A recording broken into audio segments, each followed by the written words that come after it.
The Agenda's first week of this, our 15th season, looked at kids' mental health during this pandemic and what the economy needs in the days and months ahead to recover. The Agenda's Week in Review begins getting caught up on a summer of Canadian politics. When Mr. Morneau was shown the door, he resigned because he could see what was happening to him. He had no support in the cabinet. The Liberals have no business Liberals anymore. The Liberal cabinets in the past, going back to Pierre Trudeau and Jean Chrétien, always had spending Liberals and business Liberals. This government has no business Liberals. They're all spending Liberals, every one of them, including the Prime Minister. So the next budget is going to be extremely expansionist. Money is going to be spent left, right, and center. And it's at that point that they'll use the skills that we've heard today from our polling friends as to whether they should go for an election or not. The last point I'd make is elections are very unpredictable. Mr. Trudeau ought to know that because the first time he won, he started the campaign in third place and Tom Mulcair was measuring the drapes at 24 Sussex Drive. And the Liberals won the election. Last time, they sunk during the campaign. By the way, I think it's interesting that the polling numbers show the Liberals ahead by 12 points among women. But if they're even with the Conservatives overall, they got to be about 10 or 12 points behind among men. And that's a bit of a problem for the Liberals. It's hard to form a majority when you're 12 points behind among men.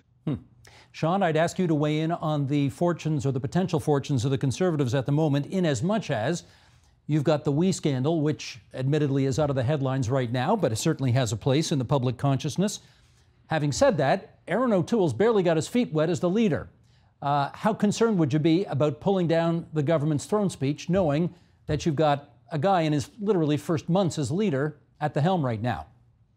Well, he's certainly on a steep learning curve, Steve, given the prospect or potential for an election campaign mere weeks away.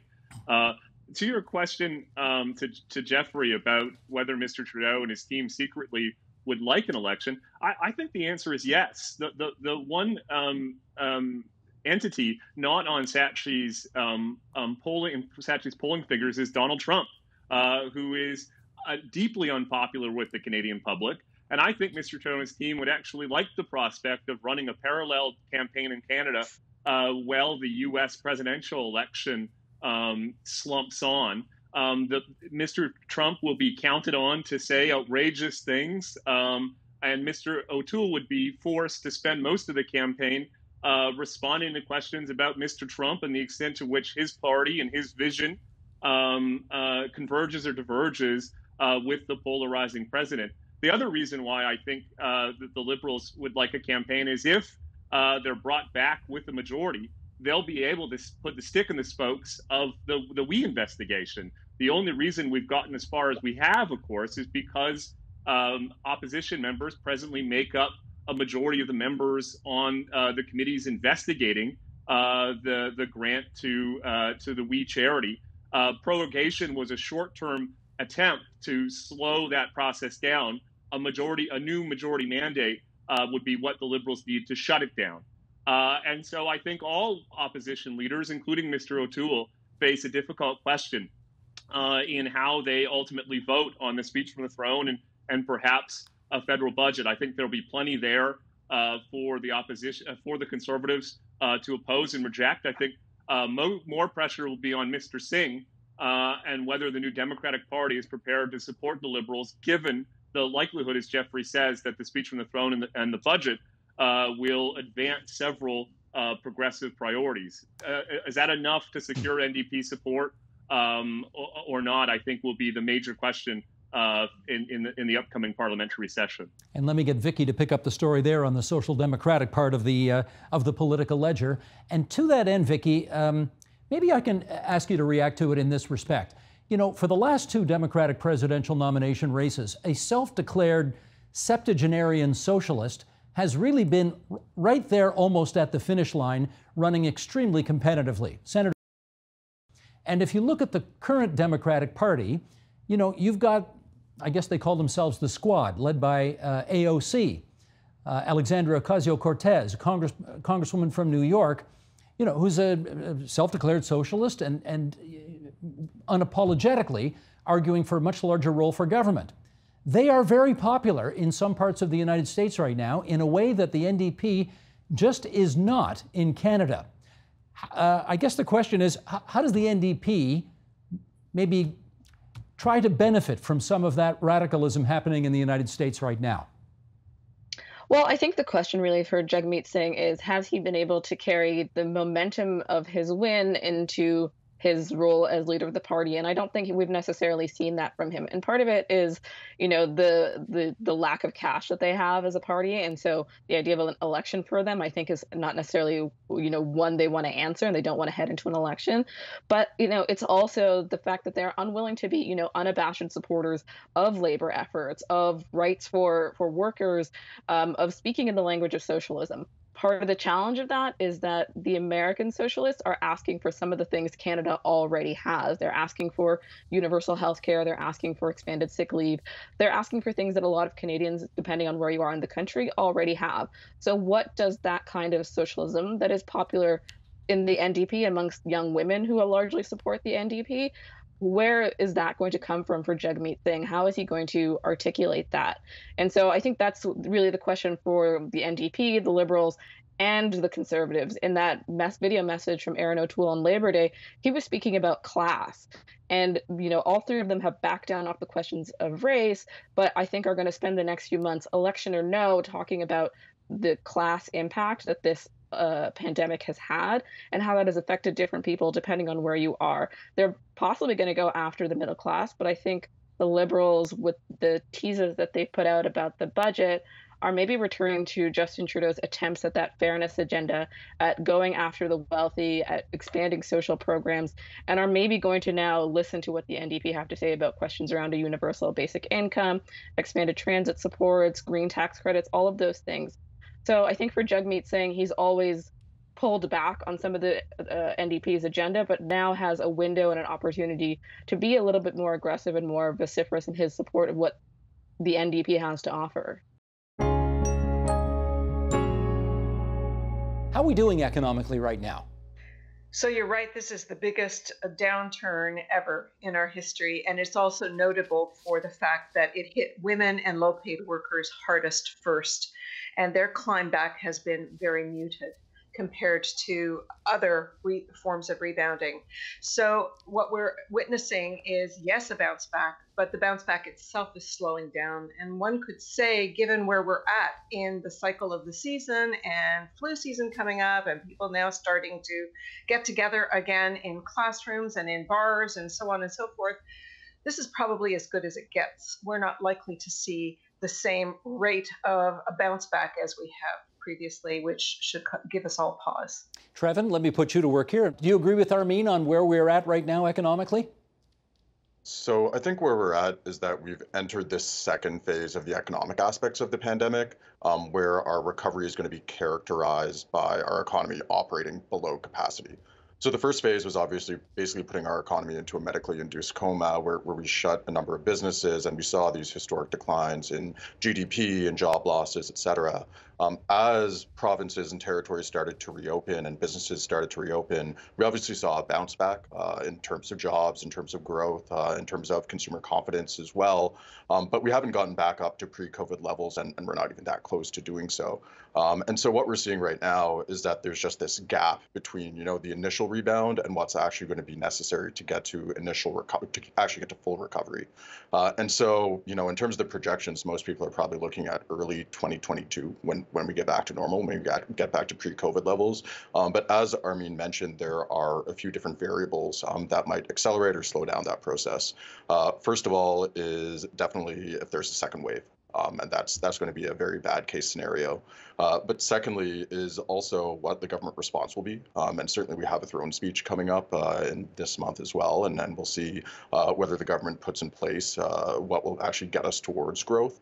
And then thirdly, there's also looking at the international scenario, which will have a huge impact on Canada and all Canadians as well, particularly with the U.S. election in November. Well, Jennifer, maybe I can get you to pick up the story. People are wondering, when do we get back to normal, whatever normal means? As you look at things, what do you come up with? I wish I had a firm timeline that I could give folks. I think the stage that we're in right now it's not full recovery, right? We're in kind of that rehab stage after having gone through that medically induced coma. I'm going to borrow a term that's gaining some traction in the United States and talk about this as sort of a K-shaped recovery, meaning some sectors, some workers are doing not bad. If you're a higher wage earner, actually, you've definitely made up all of the losses in terms of your hours. But we're still seeing 1.8 million workers who are unemployed or haven't regained all their pre-COVID hours. Unemployment is still over 10%. The slope of the employment gains is starting to flatten. This is not the curve that we want to be flattening. And there are big gaps that we're starting to see. So there's this real bifurcation in terms of who's actually participating in some of the recovery right now. Big gaps by gender, as Armin has mentioned, by income level, whether you have kids, racialized and Indigenous Canadians as well. And frankly, the data is starting to show where you live in the country is also going to be important. So it's a really tricky spot that we're in right now. My concern is not only do we get back to where we were in terms of the aggregate, but do we bring everybody along with us? Avery, I gather we're still down 1 million jobs. What's your sense about what it would take to get those 1 million people back into the workforce? So unfortunately, I think what we've done here is we've picked the low-hanging fruit, and now we need a ladder to get the rest of the tree. So what I mean by that is the jobs that we quickly recovered are in sectors where we can operate reasonably well with social distancing. I mean, I think you see some of your guests here are sitting at home. So there's lots of people who can work from home, and they're in the sectors where you can do that. We've reopened stores, and I think one of the things that rescued the economy, I like to say it was a masked man. It was the fact that we had superheroes running around with masks that let us open actually more of the economy successfully than we might have thought back in April. But the problem is, some sectors, things like concert halls, convention centers, airlines, things where there's a lot of personal contact no matter how you slice it, those sectors are basically at zero. I mean, they're not in a recession. They're in a depression in terms of the number of flights, wedding halls, and so on. There's a lot of sectors that are basically still at zero. And I'm afraid that without the ladder to pick the high fruit, and I think the ladder is a vaccine or a treatment, rather than some magical government program, the best we're going to do for a while for those sectors is help people out with government assistance. Peter, how strong a sense of the damage done to children by being out of school for so long do you think your profession currently has? Well, I think we have a real problem. I mean, there is a fair bit of literature emphasizing how resilient kids are in the context of disaster. But this is a unique situation where the social isolation that Ronnie mentioned has gone on for a long time. We don't have a lot of experiences about that. And it does suggest that this could have long-term consequences unless we begin to repair the social isolation that the kids have experienced over the last 6 months or so. Can we talk, Ronald, about how increased screen time is affecting either positively or negatively children right now in the province of Ontario? What are you finding? So I think we need to first start that pre-pandemic, scientists from across the world, including our own scientists from SickKids and Unity Health, have shown that screen time is already having a negative impact on children.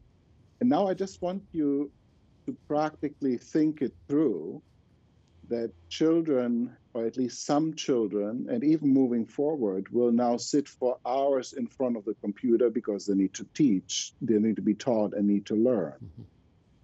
And if they then keep isolated from their friends, their only way to interact with them is through either social media and FaceTime or the phone. So we are dealing again with screen time. So we are now looking at a number of children who may sit in front of any type of screen for 6 to 8 hours per day.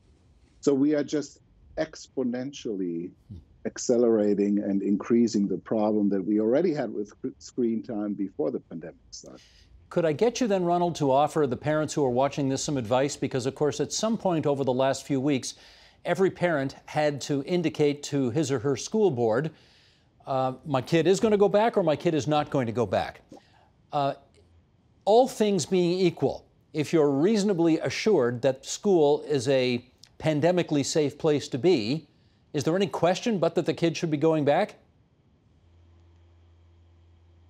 I think by and large, I would say kids should be going back to school, but it is at the end of the day a very individual decision. Every family has to look what their school is able to put in place in terms of the bundled measures in order to mitigate risk from infection as much as possible, and also look at their own family situation as much as possible.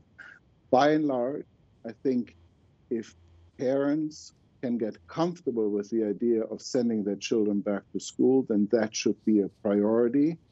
But there's so many other measures that come into place here that generally recommending this without an individual approach would be the wrong. Andrea, we've sort of been focusing on right now children missing their friends as the biggest problem that they're dealing with right now. But of course, the isolation during this pandemic goes well beyond friends. Grandparents, for example, or older relatives are people, or friends of parents, for example, who might have been a part of kids' lives are probably not now because of the pandemic. And can you help us understand how that might be affecting young people today? Yeah, we did look at whether or not certain households were multi-generational households, because we had some of that data in terms of household composition, and we didn't find really any differences in terms of that. But again, with some of the text responses, a very consistent theme that was coming out was separation from family and isolation from other extended family members, and the impact not only on the child but on the caregivers themselves, and losing all the community support, so losing school and other supports in the community, but also losing that contact and support from extended family members that also might provide some caregiving relief, was a consistent message that came out with the survey as well. So as much as kids may complain about going to visit their grandparents, they actually do miss them when they can't see them? I think so. Absolutely, yeah. Good to know. It's the same with school. They complain about school, but now they miss school. Interesting. Okay. Let's Sheldon. Let's go to graphic 3 here if we can, because we're going to show some more results from the Ontario Parents Survey. This is not just on the kids, but on the parents of the kids. 34% reported some loss of income. 46% reported that a household member had applied for financial help offered by the federal or provincial government. So that's a lot of people obviously covered off during the course of this pandemic. And let's go to the next one, graphic 4. 57% of caregivers met the criteria for depression. 57%. And 30% of caregivers reported moderate to high levels of anxiety. Okay, let's get into this. Ronald Cohen, how does this affect children? So thank you actually for sharing and showing these data, because I think it tells us that children don't live in their own isolation. They're obviously part of the whole family. And the anxiety exists all in society, and that translates to some of the anxiety within the family. I mean, you can probably imagine there's no single household in Canada who hasn't been speaking about the coronavirus all the time. And then if you add on additional stressors like financial instability or potential problems with going back to work, and now with the kids going back to school, we need to really look at this as the children as part of the family, and as we try to address the anxiety levels over the next few months particularly, it is the children, but it's also their parents, and we need to support them as much as we support the children. And that's just some of what we covered this week on the agenda. For more, including those conversations in full, you can always visit our website. That's tvo.org, or our YouTube channel at youtube.com/theagenda, or our Twitter feed. That's twitter.com/theagenda. The Agenda with Steve Paikin is brought to you by the Chartered Professional Accountants of Ontario. CPA Ontario is a regulator, an educator, a thought leader, and an advocate. We protect the public. We advance our profession. We guide our CPAs. We are CPA Ontario. And by viewers like you. Thank you.